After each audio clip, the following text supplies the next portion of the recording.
nice, calm flight. I think the trip was great. We had a lot of good response, even from the fake news. And I think Greenland's going very well. It's in negotiation. And I think what we did today was great. It was great. It's going to be a great board. That'll be a board, I think, like no other. Right? It's a board like no other. A lot of people joining. We just went out with the letters, and a lot of people are joining.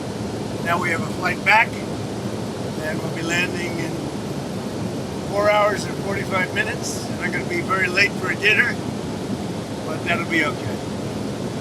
What are some of the elements of the Greenland concept that you can tell? There was really a negotiation, but it's infinity.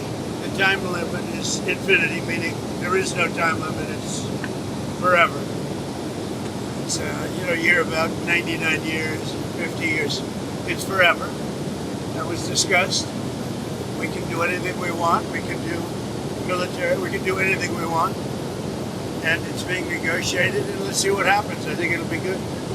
Would the U.S. have no price? There's no purchase price. Would the U.S. have pockets of sovereignty over parts? We have a lot of great things in the deal, and don't forget they're also good for Europe. Because when we're good, they're good, and if we're not good, that's not very good for them. Because we hold it all together. We're holding it all together. Does that actually give you control of land in Greenland? Does it give U.S. control ownership of land? Do whatever we want. Yeah. We're all going to work together, and actually NATO is going to be involved with us.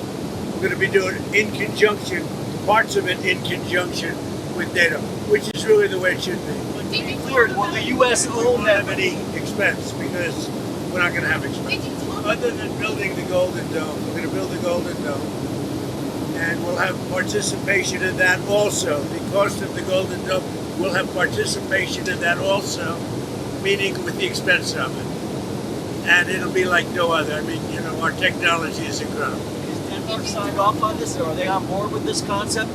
Is Denmark on board with this concept? I think everyone likes it. I mean, I think I'll let you know in about 2 weeks. Have you spoken with Denmark about this plan? Secretary General Mark is a great guy. He's a great guy, and he's spoken to everybody. And when you spoke with the NATO Secretary General, did you talk about U.S. military presence in Greenland? We talked about everything, and you saw him yesterday. He was interviewed on Brett Baer, and he was very happy. He was very convinced this is a good deal for everybody. How did your conversation go with President Zelensky? We had a conversation. I've had numerous conversations on Ukraine. It'd be nice to end that war. It costs us nothing. We make money. I don't want to make money, but we make money. Whereas Biden spent $350 billion stupidly and lost a lot of money. But it's not about the money. It's about 25 to 30,000 soldiers a month, mostly soldiers. Are you ready to A month are being killed. Do you think that did you sign the security deal? Are you able to sign that? Rickoff and Jared are right now on the way to Moscow, so we'll see how that works out. I had a good meeting, but I've had numerous good meetings with President Zelensky, and it doesn't seem to happen. It's funny. I put out a 35-year war in a day, a 32-year war in 2 days, and other wars. The worst was like 4 days. And this one goes on and on forever, and actually they may have been more complex. Do you think that trilateral that the U.S., Russia, and Ukraine are having in Abu Dhabi this weekend leads to a trilateral between you, Putin, and Zelensky? Look, it's all good. Anytime we meet, it's good. If you don't meet, nothing's going to happen. I mean, for the first 3 years, nobody met. Under Biden, nobody met. And one thing, if you don't meet, nothing's going to happen. So we are meeting, and we'll see what happens. I hope we can save a lot of lives. That's all. Mr. President, what kind of concessions does Vladimir Putin need to make at this point? I mean, he'll make concessions. Everybody's making concessions to get it done. Europe is going to be a part of it. It's got to be a part of it. Look, more for Europe than for me. I mean, I'm doing this more for Europe than for me. I'm doing it to save lives, number one. I'm doing it secondarily for Europe. I'm not doing it so much for the U.S. It doesn't affect us very much. Other than the loss of lives, we're not affected by this. It's thousands of miles away. We're separated by an ocean. But I have an ability to get things done like this, and we'll see if I can get it done. I mean, it would never have gotten done. I thought Putin wanted the whole thing. Maybe he does, but he's not gonna be going there unless we don't make a deal. But we had a good meeting today with President Zelensky. I think a very good meeting. What's the main holdup? What's the main holdup to getting a deal? The main holdup is the same things that have been holding it up for the last year. Look, this is a war. This is Biden's war. This isn't my war. This is a war that should have never happened. But it's complex because you have beats and bounds. You have streets. You have rivers. You have everything. Where does it end? So it's a little bit complicated. But I've had that in 5 of the other wars. There are beats and bounds. It's a location. It's boundaries. And I got them done fast in days. And this one is just going on.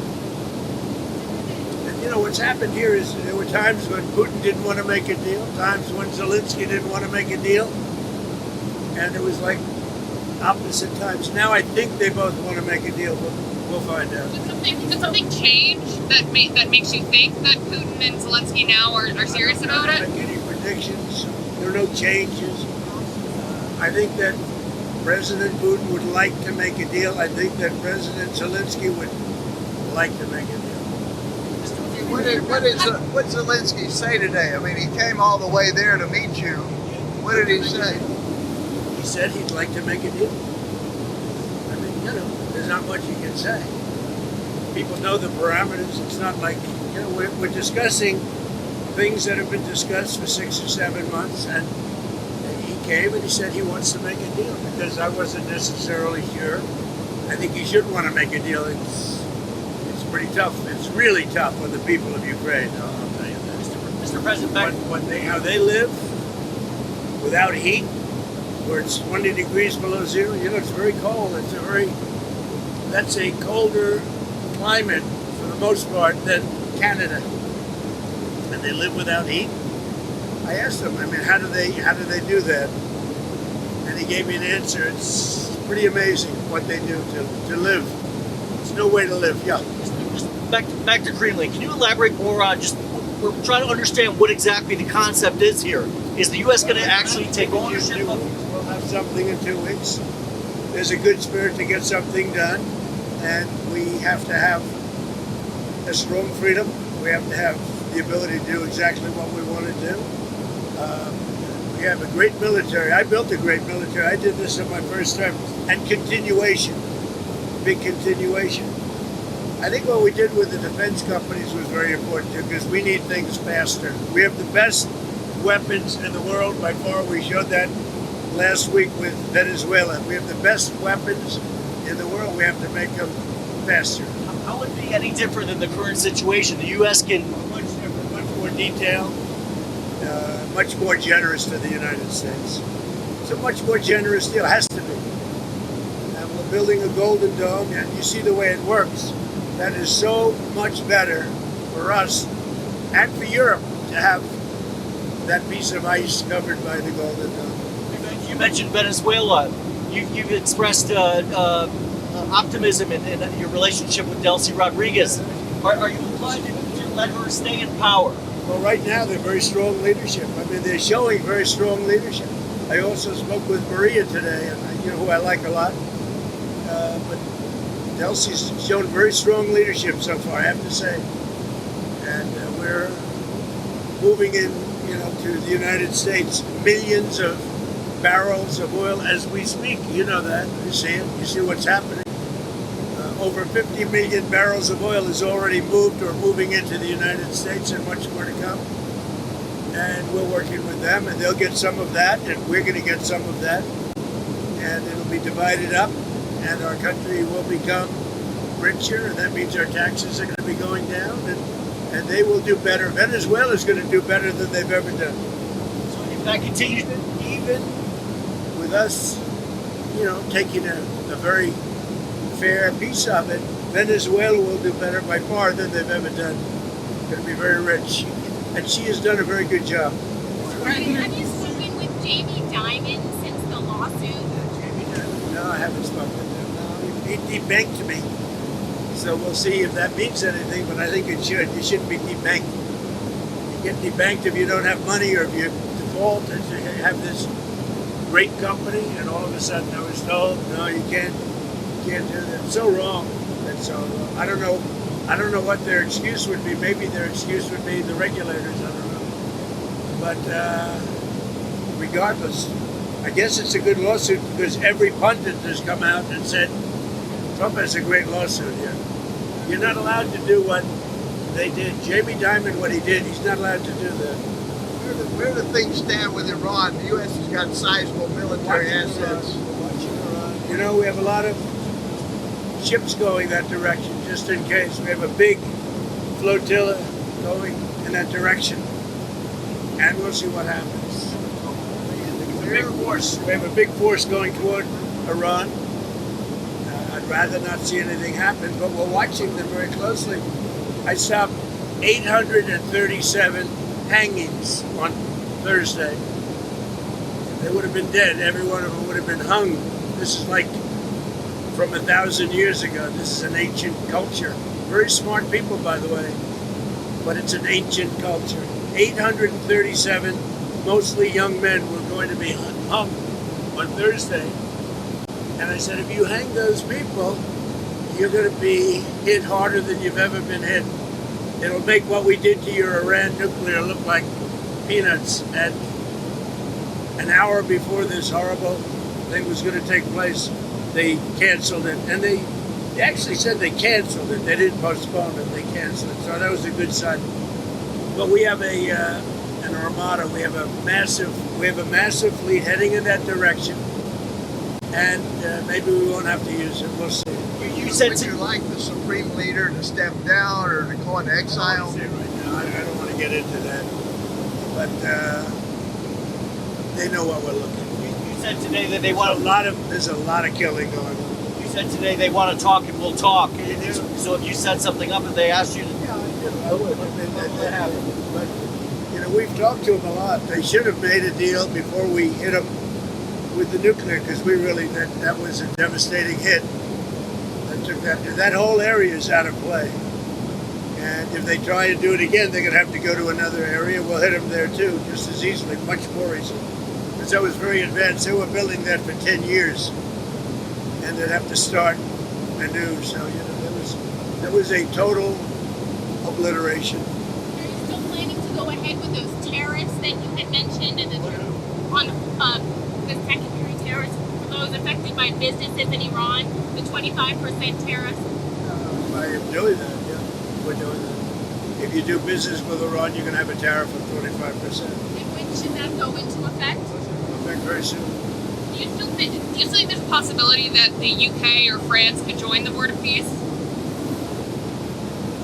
Well, I think they're going to want to. Look, some countries have a prohibition, and they're going to their legislatures and getting out. In most countries, the prime minister or the president can sign. You saw a lot of them today. Don't forget, the letter only went out 2 days ago. We had almost 30 people already at very important countries. But there are some countries, like Italy, who told me she wants to sign. She wants to be desperately, but I think she has to go back to her legislative branch. And we have that with Poland too. He said we want to. I was the one that endorsed him. He's great, by the way. He's doing a great job, Carol. But he has to get an approval. Some have to get an approval, some don't. Most don't, but some do. They have, a legal requirement to get an approval. Do you envision being chairman of the Board of Peace past your second term in office? I have the right to be if I want. I'll decide. We'll see what happens. But they'd like me to be. It's in theory for life, but I'm not sure I want that. But it's going to do great work with Gaza and maybe other things. It could be beyond Gaza. And we'll work in terms of with the United Nations, who I've always said the United Nations has great potential. great potential, but they have not lived up to the potential. And I say 8 wars, and I never spoke to them. You'd think I would have spoken to them a lot. But the United Nations has great potential. I think working with the Board of Peace is going to be a good thing for the United Nations. Will you tell us who your Fed pick President is? said a couple of days ago that there would be something in the works where you can take money out of your 401k to help on purchasing a home. Is that something that the administration is working on? I'm not a huge fan of other people like it. They're talking about taking money out to put a deposit down on a home. And one of the reasons I don't like it is that their 401ks are doing so well. 401ks are up 80, 90% in some cases. And you're talking about a lot of people. We're talking about very mainstream. And they're really doing, and the housing market's good, but the 401ks are doing much better than the housing market. I like keeping their 401ks in great shape. I like keeping their 401ks. I'm not a huge fan of putting down a deposit. I'm not. I'm so happy with the way 401ks are doing. But you have people tell me they're up 88%. And over the period of a year, over a full year, it's going to be, it's going to be close to 100%. Yeah, Steve. You tell us. Back to the Board of Peace. Some of the countries are, I think the permanent members contributed $1 billion. What is that money supposed to be for Gaza? Countries have already put up $1 billion. Some of the countries have already put up much more than that. What's that money for? And that's a lot of money, but it's nothing compared to the value of peace. Peace is so destructive for everyone, even countries that aren't involved. It's so destructive for everybody when you have wars. Can you tell us who your Fed pick is, sir? Can you tell us who your Fed pick is? I'll be telling you soon. No, I have somebody that I think will be very good, but I'm not going to reveal it. Wall Street? Someone from Wall Street? Somebody that's very respected, very, very well known, and will do, I think, a very good job. President Putin has said that he may use frozen Russian assets to pay for his entry to the Board of Peace. Are you inclined to let him do that? I don't know about that. I've heard that. Who said that? President Putin. It's very interesting. But he said he's going to use his money. His frozen If assets. he's using his money, I think that's fine. Yeah. You're talking about where he said this morning Yes. he's going to join the Board of Peace and he's going to make a contribution of $1 billion. Yeah, by using his money. If he's using his money, that's great. I think it's important to have everybody in. Are you concerned about the investigation into Jay Powell, making Jay Powell stay longer on the Fed? No, I'm not concerned. We'll have to see what happens. He's too late. Just always too late. Despite that, we have interest rates going down. And also, he's building a small complex, the Fed building, and they're going to be close to $4 billion. It's the most expensive job, and it's a renovation. It's the most expensive job per square foot ever built of any kind. It's either gross incompetence or it's worse. Are you done with the interviewing people for the job? Scott, were you worried about the market reaction to your tariffs on Monday and Tuesday? Market reaction's been good. It was up very big today. It was up big yesterday. It's where it started. It's very close to 50,000 on the Dow. And nobody thought you could be breaking 50,000 during the first year. So we'll see what happens. No, pretty much even, right? Just about even. The market came up only after you backed away from your threats. As of yesterday, the market came up very nicely. On that 10% cap with the credit cards, is that an end goal? Is it a negotiating point? And are you speaking with certain lawmakers? People, the credit card companies are getting 28% interest.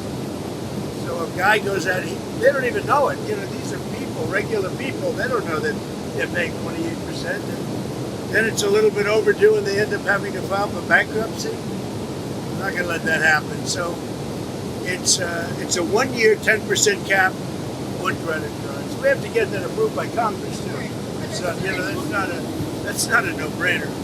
Did you say that you It should be a no-brainer, but it's not. Sir, did you say that you spoke with Maria Machado today? Yeah, I called her. Can you tell us about that We conversation? have a very good relationship, just to say. She's a good woman. a very nice woman. She's been through a lot. And at the same time, I'll tell you, they're doing a very good job in Venezuela. So it's interesting. I get along with both sides. I get along with everybody but the media. You know, the fake news and I don't get along, but I get along with everybody. At what point will you pivot, sir, to at what point will you pivot in Venezuela to say we should have an election there? I want to see how they do. First of all, they have to, we have to take in a lot of money. We have to get that back. Right now, they're not living well because of what's gone on for years. It's years of socialism and worse. It's really, worse than socialism. But we're going to start drilling very soon. We have the biggest companies in the world. We have them, and they're going to be going in. They're all negotiating right now. And we're representing the nation, and the nation is very thrilled by that because we're really good at this. And they'll be taking in more money than they ever have, but we'll be taking in a lot of money too. That's going to do two things. It's going to make the United States a lot of money, and it's also, it's going to make Venezuela a lot of money, but it's also going to bring down oil prices even further. We have oil prices down, in many cases, to $2.30 a gallon, and in also numerous cases, $1.99 below $2. It was $4.50, $5, $3.90. Prices are coming down very rapidly, including groceries, including just about everything, and they're starting to come down even more. We're getting them low. I inherited very high prices. When they talk about affordability, they caused it. I inherited very high prices, and we've done a great job. Prices have come down a lot, and I would say led by energy. We're pumping more oil right now. We're drilling more oil than at any time in the history of our country by far. One more on the Fed, if you will. And when you add Venezuela to it, it's a tremendous part of the market. One more on the Fed, if you will. The Supreme Court seems skeptical of your power to remove Lisa Cook from the board. Your reaction to that? We'll see. I listened to some, I read some of it, and I didn't get that impression other than they thought maybe it should have gone through a more normal court system. But nobody was saying she's innocent. What they're saying is maybe it should have been a longer process. So we'll see what happens. Back to Iran for a second. We've seen wild variation in the numbers supposedly killed in those protests. Have you seen a reliable estimate about how many people were killed? Well, nobody knows the number. It's a lot no matter what. Hey, if it was one person, in this country, if it's one person, it's, front page news. It's a lot of people. But there's a difference between a lot and 20,000 people. So we'll find out what it is. We're going to find out exactly what it is. Have you arranged a meeting with health insurance executives? You had mentioned you would have. When will that be taking place? With the biggest company, yeah. We have. What I'd like to see is that the money is paid not to the health insurance or not to the insurance companies, directly to the people into a healthcare account, savings account. And the people buy their own healthcare. Now, the Democrats don't like that because they're owned by the insurance companies. The Democrats are owned by the insurance companies. Obamacare, and I said this for a long time, Obamacare was set up by the insurance companies. They made a fortune. 1,000 points, they're going up 1,000, 1,250, 1,359%. That's all the money pouring in. I want the money to go directly to the people. Let the people buy their own health care. Now, their health care is going to be better, and they'll be paying less money. It's going to be amazing. But we have to get the Democrats to support it, most likely. Yeah. You're going to Iowa on Tuesday. What's your message there ahead of the midterm elections? Great to the farmers. The farmers have been great. I helped them out when we were going through the difficulty with China, which we solved. China's buying a lot of product right now, as you know. But while we had that negotiation, and I gave them, billions of dollars, and they were very happy. No, the farmers like Trump, and I like the farmers. I won their vote. I won almost all aspects of a lot of. Look at the auto workers, how well I did. The Teamsters, the auto workers, but the farmers have been very special to me, very successful. All 3 terms. I won it all the time. So I think they're really happy, the farmers, with what's happening. You've been expressed some concern, though, about the midterm elections. Well, my only concern is that presidents never win. You know, what is it, 2 times in 50 years? Democrat or Republican. Even, I mean, nobody had a better first year than I did. Look at what we've done. We have the greatest economy in the world. We have the greatest investment in a country in history by many times. Nobody's ever had that. Think of it, $18 trillion. We have thousands of businesses being built right now. And they're going to be opening soon, and it's going to be amazing. Also, the great big beautiful bill kicks in now, you know, now and over the next couple of months. That's going to have a huge impact when you have no tax on tips, no tax on Social Security, no tax on overtime. That's going to have a huge impact. Also, the 1-year depreciation is big for businesses. They're going to have to hire a lot of people. So I don't think there's ever been anything like it. I think we have a great country. We have a country back. We were a dead country, and now we're great. How much travel are you going to do this year, campaign travel? I'm going to do a lot of campaign traveling. I hate to tell you guys, but it's going to keep you employed. Now, we're going to work hard. I mean, the only problem with that question is, for whatever reason, it's a deep down psychological reason, sitting presidents that won, even that won big, we won big, all 7 swing states, a popular vote, sitting presidents don't seem to do well in the midterms. I guess over a 50-year period, they won twice. So I don't know what that is. That's something down deep. You'd have to ask a psychiatrist about that. But we should do great. We won the election big. The border is now great. The border is the best we've ever had. The border is the best there is anywhere in the world. Look at some of the European countries, what happened. They wish they had our border. And they tell me that openly. They wish they had our border. And they have to do something about immigration. Mr. President, how many times do you think you'll meet with the Chinese president this year? I'm going to make a trip. I'm going in April. He'll come toward the end of the year. And I look forward to seeing President Xi. I've always had, his wife is fantastic. He's an amazing guy. And I've always had a great relationship. President Xi of China. Always had a great relationship with him. It was a very strained relationship during COVID. But now it's an excellent relationship. Look, you see that. Look at all the farm product they're buying. The soybeans, they're buying a lot of soybeans. And that makes our farmers happy. And that makes me happy. Thank you very much, everybody. We saw the bruising on your hand. Are you okay? Very good. You good? I clipped it on the table. So I put a little, what do they call it, cream on it. But I clipped it. I would say take aspirin if you like your heart, but don't take aspirin if you don't want to have a little bruising. You know, if you take I take the big aspirin.